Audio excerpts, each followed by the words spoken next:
అరే, orange cut చేస్తే orange jelly వచ్చిందేంటండి? అందరికీ హాయ్ అండి. ఈరోజు మా పిల్లలు ఆరెంజ్ జెల్లీ చేసి మమ్మీ అని అడిగారు. ముందుగా ఆరెంజ్ని వలచి తులలను మిక్సీ జార్లో వేసుకొని ఆరెంజ్ జ్యూస్ చేసుకోవాలి. తర్వాత దాన్ని వడగట్టుకోవాలి. స్ట్రైన్ చేసుకున్న తర్వాత జ్యూస్ని బౌల్లో పక్కన పెట్టుకోవాలి. తర్వాత అగర్ అగర్ గ్రాస్ పౌడర్ తీసుకొని బౌల్లో కొద్దిగా వాటర్ వేసుకొని అగర్ అగర్ గ్రాస్ పౌడర్ని మిక్స్ చేసి పక్కన ఉంచుకోవాలి.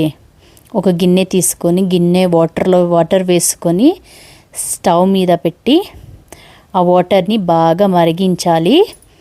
తర్వాత కొద్దిగా షుగర్ వేసుకొని కూడా బాగా మరిగించుకోవాలి. మరిగిన తర్వాత దాంట్లో మనం చేసి పెట్టుకున్నాం కదా, ఆ ఆరెంజ్ జ్యూస్ని వడకట్టుకొని పల్ప్లాగా చేసి పెట్టుకున్న ఆరెంజ్ జ్యూస్ని అయితే యాడ్ చేసుకొని బాగా కలుపుకోవాలి. కొంచెం సేపు ఒక 2 minutes బాయిల్ అయితే చాలు. కలిపి పెట్టుకోవాలి. బాగా కలిపిన తర్వాత దాన్ని పక్కకు దించుకొని ఒక బౌల్లో అయితే వేసుకొని కొద్దిగా బౌల్లో వేసుకోవాలి. తర్వాత దాన్ని తీసి ఫ్రిడ్జ్లో అయితే ఉంచాలి. ఫ్రిడ్జ్లో ఒక అరగంట సేపు ఉంటే సరిపోతుంది, సెట్ అయిపోతుంది. తర్వాత బయటకు తీసి కట్ చేసుకొని సర్వ్ చేసుకోవాలి.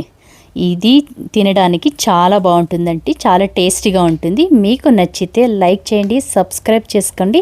ఒక్కసారి ట్రై చేయండి మీరు కూడా మీ ఇంట్లో. ఆరెంజ్ జెల్లీ చాలా బాగుంటుంది. ఒక్కసారి సబ్స్క్రైబ్ చేసుకోండి. చాలా బాగుంటుందండి ఆరెంజ్ జెల్లీ. మీరు ఖచ్చితంగా ట్రై చేయండి.